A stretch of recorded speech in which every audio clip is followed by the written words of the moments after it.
So part of what I do for a living is reach out to folks who are selling their homes on their own. For sale by owner, FSBO, FIZBOs, we call them in the business. Now, naturally, I'd prefer that they list with a professional realtor, such as myself. And naturally, they'd rather save the money and not have to do that and pocket the money when they sell.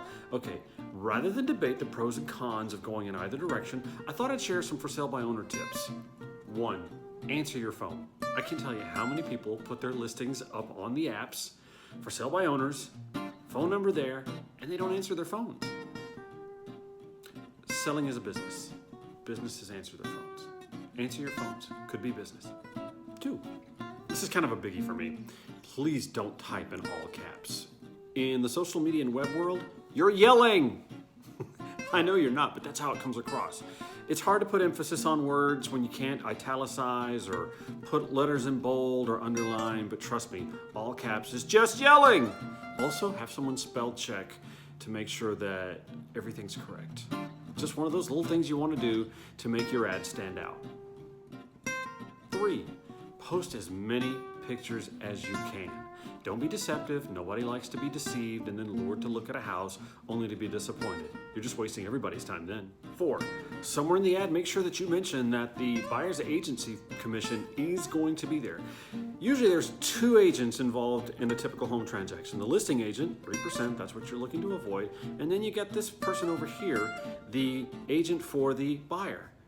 That's 3% too. We just want to make sure we're going to get paid. We'll work really hard to make sure that our buyer gets the house that they want. And if it happens to be yours after they bring it to our attention, we'll make sure that that house gets transacted.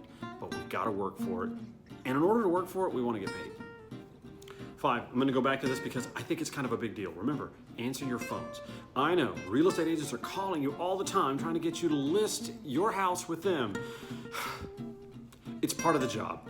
I apologize, but that's part of the job. The other reason you want to answer your phones, even though you know it's going to be real estate agents, all right, listen, good business people know to build good rapport with people who can help them get their businesses accomplished, right?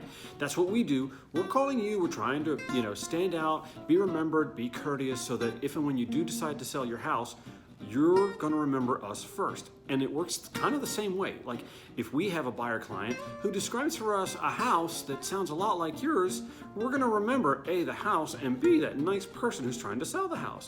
See, we can do business together. I get it. Selling a house is like having a second full-time job, isn't it? Well, that's why we're here to help. Listen, feel free to call me if you have any questions. I'm definitely going to pick up the phone. At least I am now after I told you how important it is to do that. No, I was going to do it all